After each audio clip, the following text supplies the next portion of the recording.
Hola, Dios les bendiga. Sean bienvenidos al servicio en línea de la Iglesia Cristo es el Camino.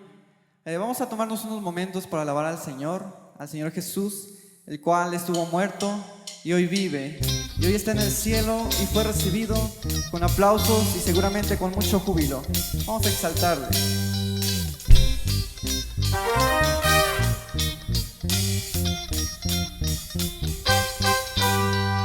Dios subió a su trono, entre aplausos y júbilo.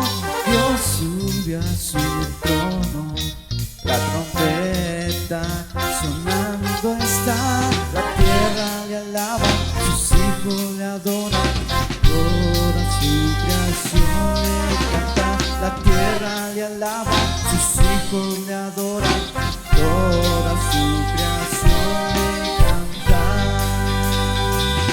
Dios sube a su trono, entre aplausos y júbilo.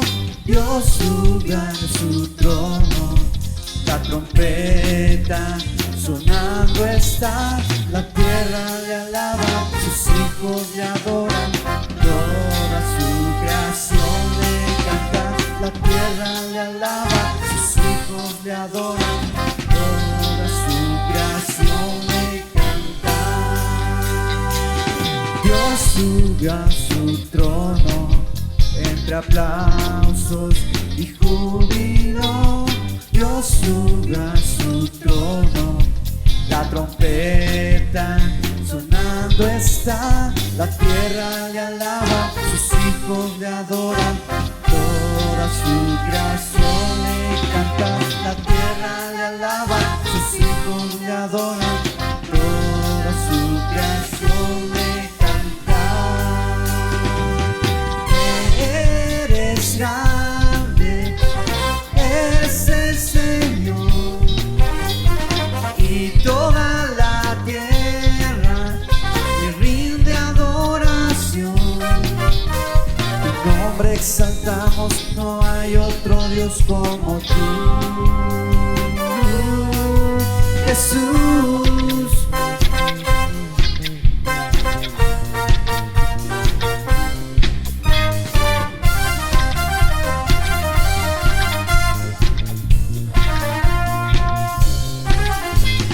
Dios sube a su trono, entre aplausos y júbilo. Dios sube a su trono, la trompeta sonando está. La tierra le alaba, sus hijos le adoran, toda su creación le canta. La tierra le alaba, sus hijos le adoran, toda su creación le canta. Eres grande, eres el Señor, y toda la tierra te rinde adoración. Tu nombre exaltamos, no hay otro Dios como tú, Jesús.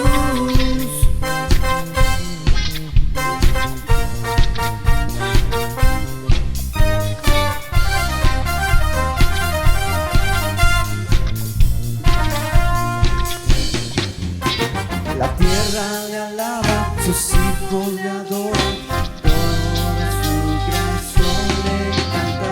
La tierra le alaba, sus hijos le adoran, toda su creación le canta.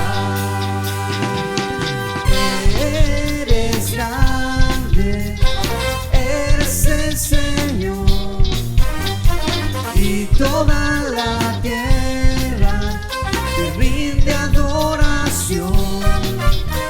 Tu nombre exaltamos, no hay otro Dios como tú, Jesús.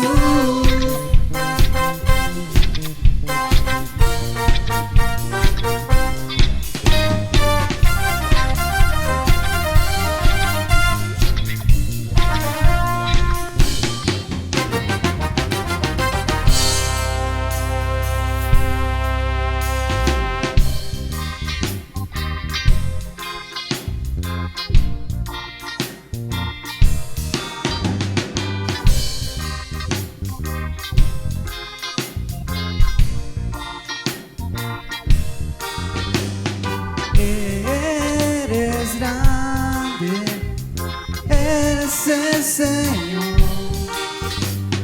y toda la tierra te rinde adoración. Eres grande, eres el Señor, y toda la tierra te rinde adoración. Eres grande, eres el Señor, y toda la tierra te rinde adoración.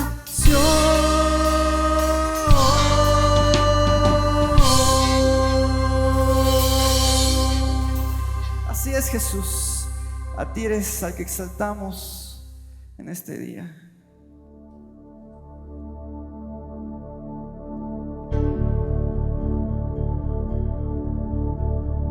Vengo ante ti con el corazón rendido a tus pies, con mi vida entregada para ser tuyo, Dios. Y te clamaré por un fuego que llueva sobre mí, por un deseo que transforme mi interior en traerte honor. Desciende, desciende, desciende sobre mí. Desciende, desciende, desciende hoy aquí.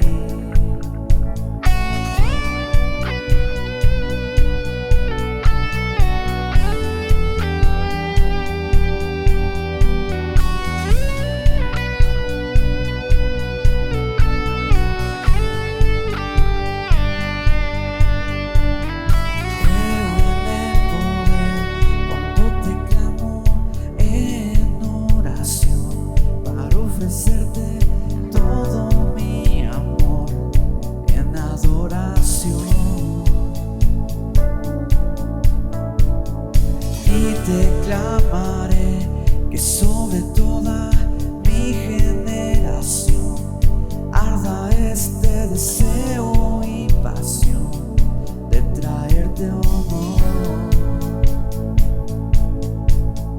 Desciende, desciende, desciende sobre mí.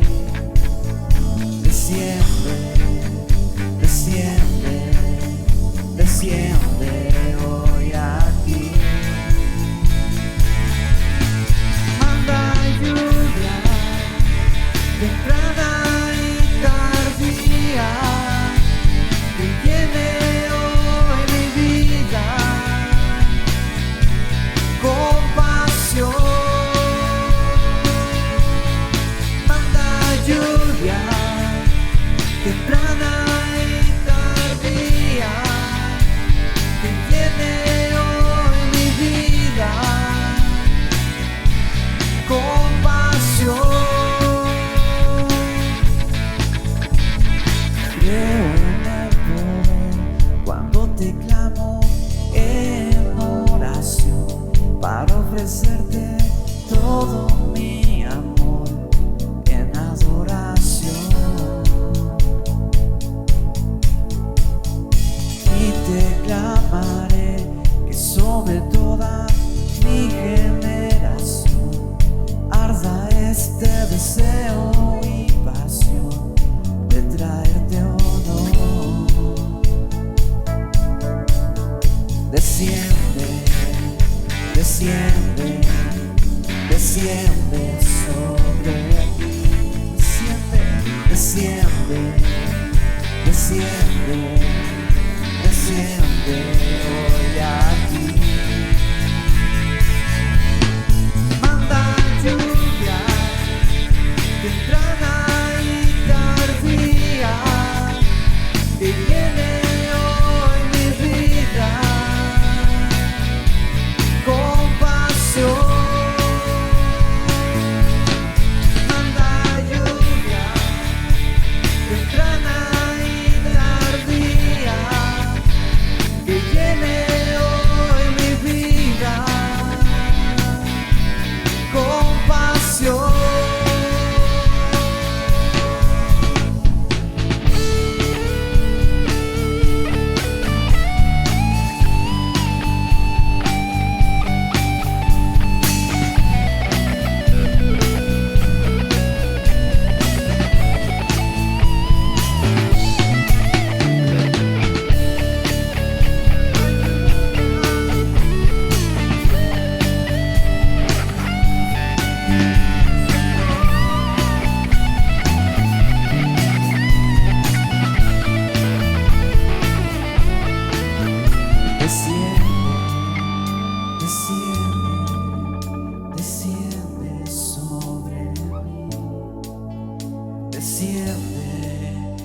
desciende, desciende hoy aquí. Desciende, desciende, desciende sobre mí. Desciende, desciende, desciende hoy aquí.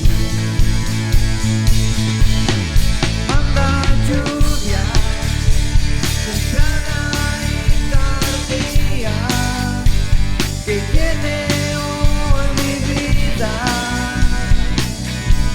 con pasión. Manda lluvia temprana y tardía que llene hoy mi vida con pasión. Manda lluvia temprana y tardía que llene hoy mi vida con pasión.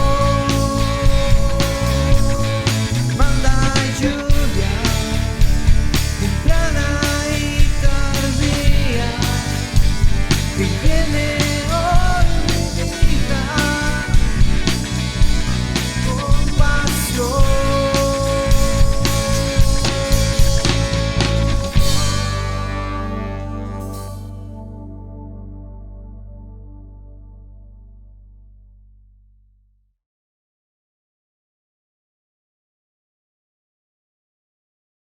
Dios les bendiga, pues vamos a meditar un rato en la palabra de Dios. Quiero recordarte que estamos estudiando en serie el libro de los Hechos y vamos a entrar a la última parte de las cuales está dividido este libro. Ya les había comentado que íbamos a acabar la segunda parte, la ocasión anterior. Ahora entraremos a la última parte del libro de los Hechos. Aquí en esta última parte ya el enfoque va a estar sobre el apóstol Pablo. Esta última parte hablan de los 3 viajes que hizo Pablo en su ministerio a los gentiles. Y pues vamos a continuar. Nos quedamos en el capítulo 12, versículo 25. Ese ya no lo leímos. Vamos a leer ese versículo 25 del capítulo 12 del libro de los Hechos. Dice así: Bernabé y Saulo, cumplido su servicio, volvieron de Jerusalén, llevando también consigo a Juan, el que tenía por sobrenombre Marcos. Bueno, si tú recuerdas, la ocasión anterior vimos que Herodes, el rey Herodes, persigue a la iglesia. Muere el primer apóstol, que es Jacobo o Santiago, y también Pedro es arrestado, es llevado a la cárcel nuevamente, puesto bajo máxima seguridad, pero el Señor una vez más, por medio de un ángel, lo saca de la cárcel. Cuando sale va a casa de María, madre de Juan Marcos, y ahí les cuenta todo lo que había pasado en la cárcel, cómo el Señor lo había sacado de ahí. Posteriormente, el apóstol Pedro se marcha y se esconde, porque esta última ocasión en la que él sale de la cárcel, el Señor no le dice que tiene que seguir predicando en el templo como las veces anteriores, sino que ahora lo deja a su criterio. Y entonces Pedro entiende que tal vez el Señor ahora sí quería que él huyera y se escondiera. Y así lo hace. Vimos también que Herodes muere comido de gusanos, y entendimos que esto fue un juicio de Dios sobre este hombre por haber matado al primer apóstol, por haber arrestado a Pedro, por haber perseguido a la iglesia. Y el capítulo 12, donde viene todo esto, termina con este versículo que acabamos de leer. Dice que Bernabé y Saulo, cumplido su ministerio, vuelven a Antioquía. Recordemos que en la primera iglesia de Antioquía se profetizó que iba a haber un tiempo de hambre, de una gran hambre. Entonces la iglesia de Antioquía dicen, pues vamos a juntar una ofrenda y vamos a mandarla a la iglesia de Jerusalén, porque ahí era la región donde iba a pegar con más fuerza esta hambre. Entonces juntaron una colecta, juntaron dinero y lo enviaron por medio de Bernabé y de Saulo. Entonces, una vez que cumplen con este servicio del que habla el versículo 25, este servicio es eso: el servicio de haber llevado ese dinero a la iglesia de Jerusalén. Y cuando ellos regresan nuevamente a Antioquía, se llevan a Juan Marcos, a este hombre del que ya se había hablado en el capítulo 12, que se cree que es el escritor del Evangelio según Marcos. Pero vamos a entrar al capítulo 13, porque les digo, ya es aquí donde nos enfocamos, el Espíritu se enfoca en el ministerio de Pablo y Pablo va a dar su primer viaje misionero. Comienza aquí en el capítulo 13. Vamos a leer capítulo 13, versículo 1. Dice, había entonces en la iglesia que estaba en Antioquía profetas y maestros. Bernabé, Simón el que se llamaba Níger, Lucio de Cirene, Manaén, el que se había criado junto con Herodes, el tetrarca, y Saulo. Ok, pues fíjate, aquí ya había pasado algo de tiempo, ya habíamos hablado de esta iglesia en Antioquía, que es la primera iglesia de gentiles. Ahí habían estado Bernabé y Saulo, van a Jerusalén estos dos y regresan. Pero ya para este tiempo en el que está hablando en el capítulo 13, este Lucas, aquí la iglesia ya había unos cambios. Aquí registra que ahora ya no solo hay profetas, sino que incluso ya se han establecido algunos maestros también, porque es necesario, obviamente, es indispensable la enseñanza. Es bueno que haya profecía en la iglesia, sí, pero también es necesario que haya maestros. Entonces, esto nos deja ver que esta iglesia de Antioquía, que es la iglesia madre o la iglesia matriz de los gentiles, porque siempre que salía Pablo a sus viajes regresaba ahí. Entonces, esta iglesia ha estado creciendo y se ha estado organizando mejor. Eso es muy interesante. La iglesia siempre se enfrenta a desafíos o a problemas y muchos tienen que ver con el crecimiento de la iglesia. A Pedro y a los apóstoles les había pasado algo, pues, por ahí surgió un problema entre las viudas, pero se pusieron de acuerdo y nombraron algunos diáconos, algunos líderes en la iglesia para que se encargaran pues de ayudar a las viudas. Entonces aquí en Antioquía igual ya se estaban buscando personas, líderes para que se encargaran en esta obra, porque conforme va creciendo la iglesia es necesario que haya cambios. Como el día de hoy, ¿no? Que estamos viviendo un cambio en la iglesia, se está viviendo un cambio, porque no nos hemos podido reunir, pero a través de las redes sociales hemos podido llevar la palabra hasta sus hogares. Entonces es un cambio, pero la iglesia se adapta a esos cambios. Y aquí la iglesia también estaba creciendo, había maestros y profetas. Es interesante que aquí Lucas, en el versículo 1, nombra en primer lugar a Bernabé. El texto en su original parece que, o más bien todo indica que los profetas estaban divididos en tres, o sea, había tres hombres ahí, y maestros dos. En profetas estaba Bernabé, Simón, que conocí como Níger, que quiere decir negro, muy posiblemente por su color de piel, y Lucio. Estos tres primeros que se nombran eran profetas, así está en el original. Y maestros estaban Manaén y estaba Saulo. Y fíjate, es bien interesante cómo Lucas menciona primero a Bernabé. Eso quiere decir que Bernabé era el más importante en la iglesia de Antioquía. Y Saulo estaba en el último lugar. Para ese entonces, fíjate, el apóstol Pablo, que aquí todavía se le llama Saulo, ocupa el último lugar, no era tan importante. Y dice que ellos estaban ministrando, que estaban sirviendo. Vamos a leer el versículo 2. Dice, ministrando estos al Señor y ayunando, dijo el Espíritu Santo, apartadme a Bernabé y a Saulo para la obra a que los he llamado. Aquí dice que estas 5 personas, estos profetas y maestros, estaban sirviendo, estaban ministrando. Y es la misma palabra que se ocupa de Aarón y de los sacerdotes en el Antiguo Testamento. Se trata de un servicio público. Los que somos maestros o pastores o profetas, o tienes algo, si tú tienes algún cargo en tu iglesia, tú eres un servidor público. Tú tienes que servir a los demás. No se trata de servirnos de las personas, sino de que si tú eres un líder, tú eres un servidor para ellos. Entonces, siempre que haya, si tú eres un líder y siempre que haya un evento, haya algo que hacer, debes de ser tú el primero en involucrarse y en estar trabajando y no estar sentado y esperando a que te sirvan, porque no es así. El reino de Dios, acuérdate que es el reino o es un mundo al revés. Entonces ellos estaban ministrando, estaban sirviendo, hacían sus cultos y también estaban ayunando.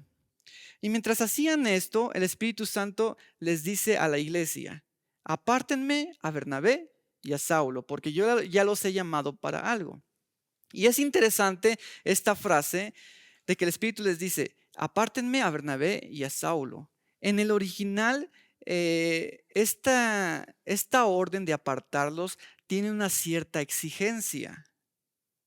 Tiene una cierta exigencia porque pudo haberse traducido que el Espíritu les dijo: apártenme ya a Bernabé y a Saulo, porque dice que ya los había llamado.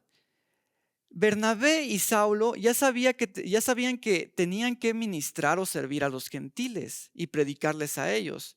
Saulo lo sabía y su buen amigo y buen hermano Bernabé obviamente también ya lo sabían, pero ellos se esperaron. Por eso ahora le dice a la iglesia: apártenme ya a Bernabé, porque ellos ya saben.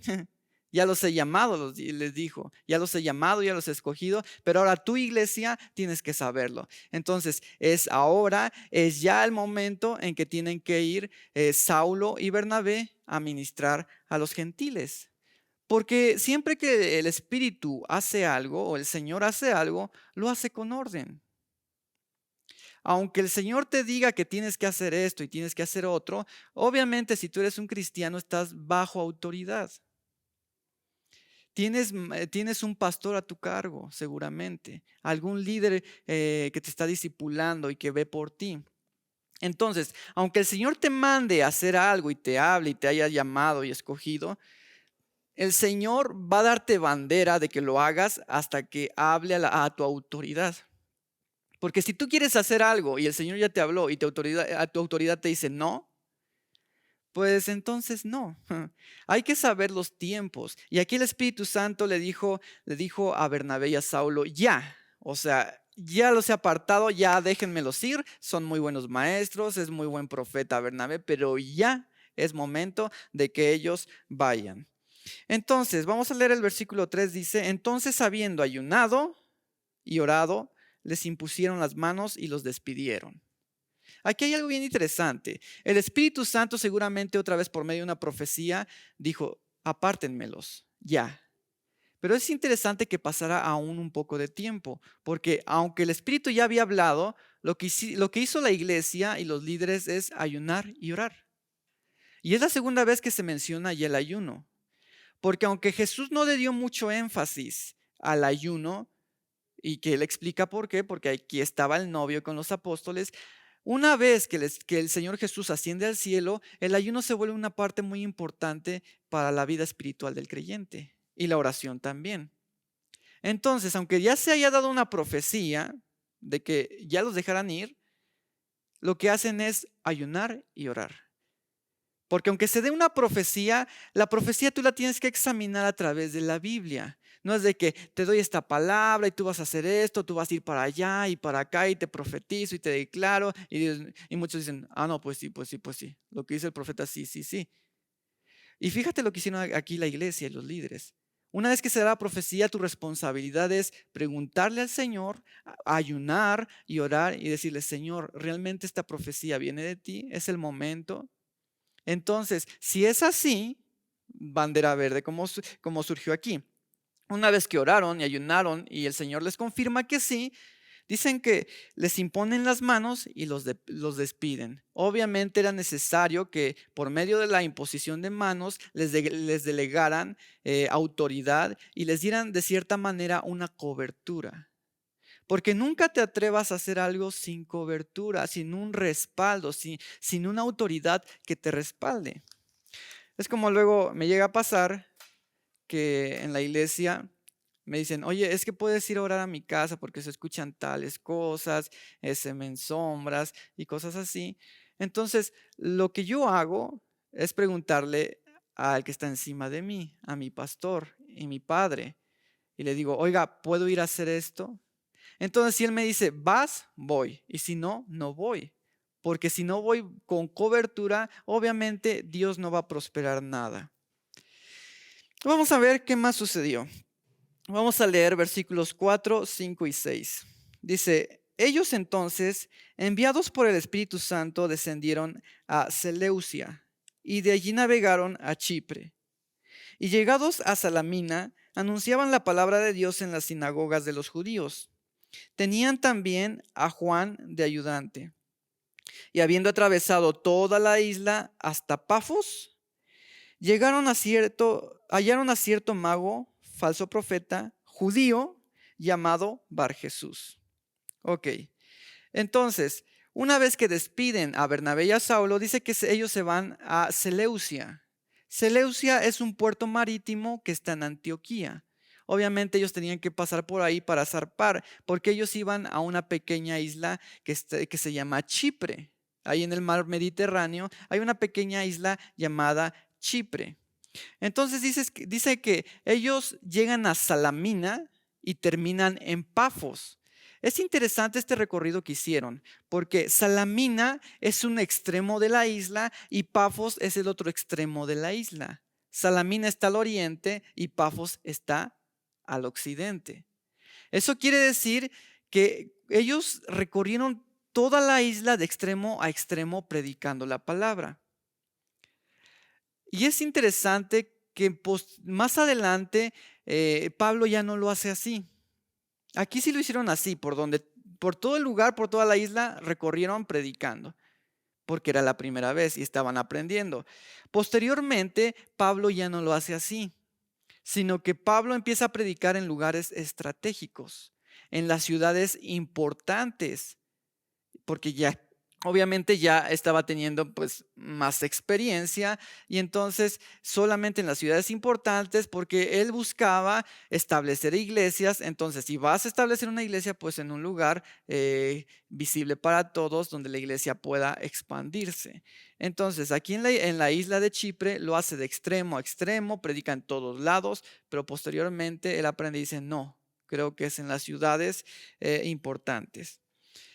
Y finalmente lo que leímos ahorita dice que en Pafos hallan otra vez a un mago. Se vuelve a mencionar un mago, un falso profeta llamado Bar Jesús. Bar Jesús quiere decir que es hijo de Jesús. Bar quiere decir hijo de Jesús. Bar José, hijo de José. Bar Benjamín, hijo de Benjamín. Ahora, no tiene nada que ver con el Señor Jesucristo. Entonces, se hallan con este mago. En Samaria ya se habían encontrado con un mago también, Felipe. Pero aquí les toca a Bernabé y a Saulo. Vamos a leer un poquito más. Del versículos 7 al 8. Dice, este mago, está hablando de este mago, versículo 7, que estaba con el procónsul Sergio Paulo, varón prudente. Llamando a Bernabé y a Saulo, deseaba oír la palabra de Dios. Me voy a detener ahí. Recordemos, ya les había dicho que el Imperio Romano en cada ciudad, en cada región, tenía un procónsul o alguna autoridad para gobernar ahí. Y aquí en la isla de Chipre era este hombre llamado Sergio Paulo. Este hombre, cuando oye que Saulo y Bernabé están enseñando algo, que traen algo diferente, dice, yo quiero ir. Y es interesante que diga que este procónsul era un varón prudente. Aquí lo escribieron como prudente, pero bien pudo traducirse como varón inteligente. Yo les decía, los romanos, aquellos que estaban en un puesto de autoridad, eran personas inteligentes, eran personas con habilidades. Y aquí este procónsul era un hombre inteligente también. Pero es curioso que este hombre, este mago, este falso profeta, estuviera con él. Y es que resulta que al parecer todas las autoridades gubernamentales, los presidentes, los reyes, tienen consejeros. Para todo tienen consejeros, para la economía, para la salud, pero incluso para lo espiritual. Tienen consejeros. Y en la Biblia se nos habla varias veces y se nos da ejemplo de esto. Por ejemplo, el faraón tenía sus consejeros, tanto así que cuando Moisés iba, y por ejemplo, cuando Aarón tira la vara y se convierte en una culebra, ¿qué dice Faraón? Ah, pues igual llama a sus magos, a sus adivinos, sus hechiceros y hacen lo mismo, tiran una vara. También sucede con Nabucodonosor. Cuando tiene el sueño y nadie podía interpretarlo, dicen, pues llamen a los sabios, a los adivinos, a los magos, porque es interesante que los reyes, los presidentes, tengan consejeros espirituales. Ahora, obviamente son consejeros no puestos por Dios, porque ocupan sus magias, ocupan la adivinación, pero es una realidad. Por ejemplo, a muchos de los presidentes de los Estados Unidos tienen consejeros también, pero en Estados Unidos cambia un poco la cosa, porque por lo regular sus consejeros son pastores. Billy Graham fue un consejero del presidente George Bush. Entonces, es una realidad que los presidentes tienen consejeros. Ahora, aquí estaba un mago como consejero del procónsul. Pero quiero que sigamos leyendo. Versículo 8. Dice, pero le resistía Elimas, el mago, pues así se traduce su nombre, procurando apartar de la fe al procónsul. O sea, Saulo y Bernabé le predicaron al procónsul, pero el mago no quería que este hombre siguiera la fe, porque es una realidad que Satanás no quiere que las autoridades humanas sigan la fe y hallen la luz y hallen la vida. ¿Por qué? Porque Satanás y todos los espíritus que existen no pueden influir en la humanidad si no es a través de un ser humano. Ellos son seres espirituales y no pueden venir y hacer algo en el mundo terrenal o material. Es necesario que ellos ocupen a alguien. Entonces, Satanás valora mucho a los presidentes y a los gobernantes, porque a través de ellos él puede trabajar y él puede hacer grande su reino a través de los presidentes. Por eso es que este mago no quería que el procónsul siguiera la fe.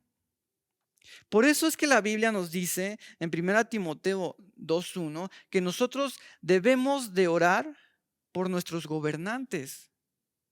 Y muchas veces en lugar de orar por ellos, los maldecimos. Pero es que, obviamente, o sea, ponte a pensar, ellos son el blanco del enemigo. Y si tú en lugar de estar orando por ellos, los estás maldiciendo, pues obviamente el enemigo va a trabajar con ellos. Sería una cosa muy diferente si la iglesia orara por los presidentes, por los gobernantes. Realmente las cosas cambiarían. Porque Dios muchas veces puso a hombres justos, íntegros, que le aman, al lado de gobernantes. José es un ejemplo, Daniel es otro ejemplo. ¿Por qué? Porque para Dios igual los gobernantes son muy importantes. Porque si un gobernante cristiano está en el poder, obviamente igual el reino de los cielos va a fortalecerse. Entonces para Dios igual son importantes los presidentes, los gobernantes, los reyes. Y aquí es un ejemplo de ello. Y este hombre, vamos a ver qué pasa.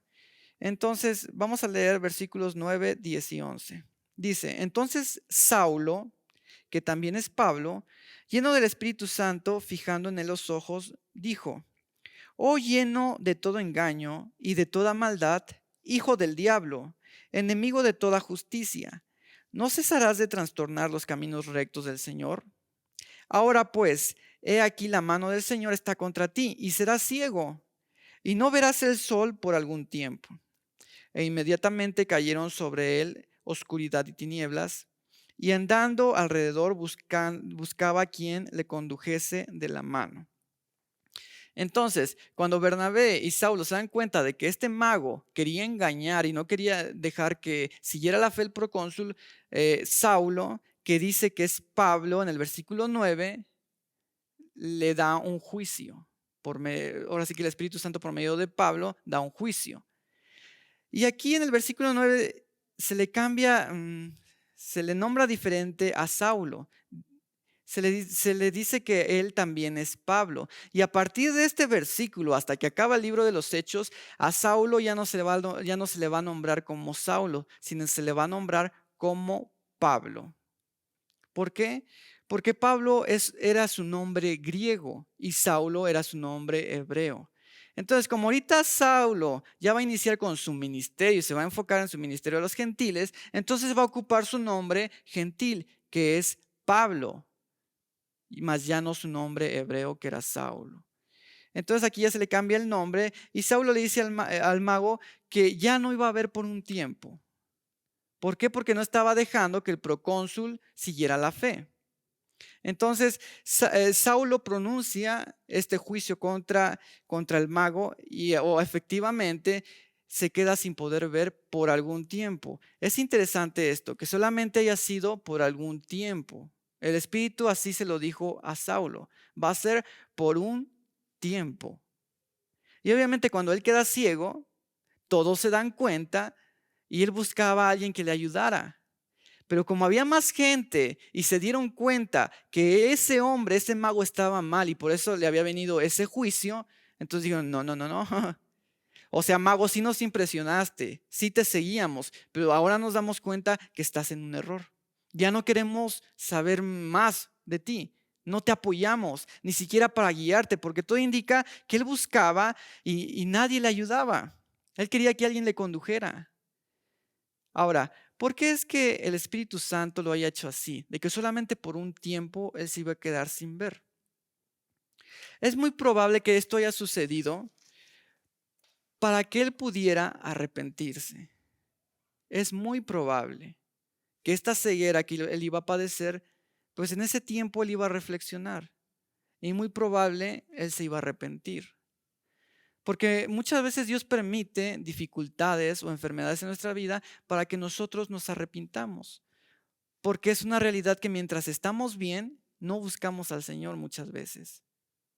El Señor tiene que ocupar algún momento difícil para quebrantarnos y entonces sí nos podamos arrepentir. Entonces fíjate cuál grande es la misericordia de Dios, que aún a este mago también le importaba el Señor. Si eres un gobernante, si eres una autoridad, si eres incluso un brujo, un espiritista, el Señor también te ama. Te ama mucho, mucho, mucho. Y tanto así que a Elimas el mago le dio esa oportunidad. Fíjate cuán grande es la misericordia de Dios. Vamos a ver el versículo 12.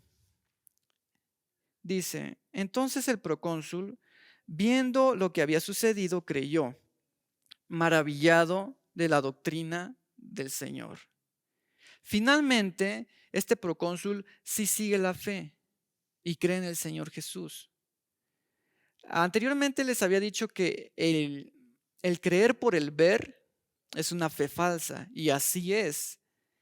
Pero aquí dice que este hombre, viendo lo que había pasado, creyó, pero también estaba maravillado por la doctrina, por lo que escuchó.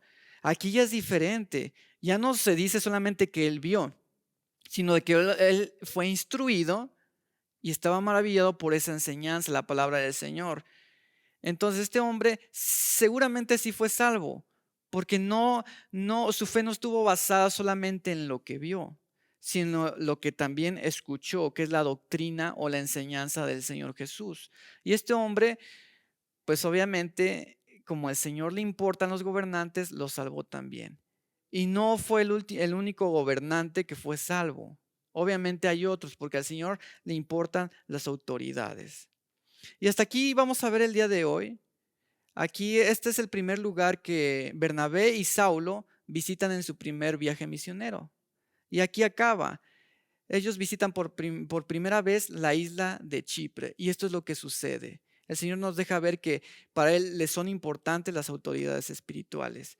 los gobernantes, los reyes, los presidentes, son importantes para Él, pero incluso también aquellos que obran mal, los magos, los pecadores, los asesinos, para Él también son importantes. Y es con lo que quiero que te quedes el día de hoy, con eso. Para Dios son importantes las autoridades y pide por tus autoridades también, porque si Dios usa esas autoridades, tú vas a estar bien, pero si Satanás usa esas autoridades, tú vas a estar mal también.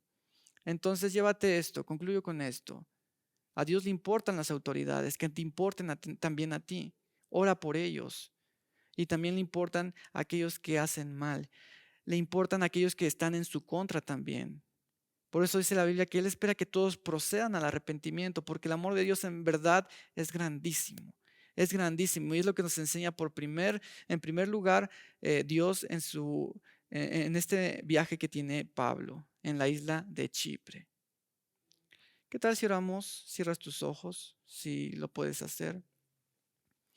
Señor Jesús, gracias porque tú nos sigues enseñando, nos sigues hablando, nos dejas ver realmente cuán grande es tu amor, cuán grande es tu misericordia.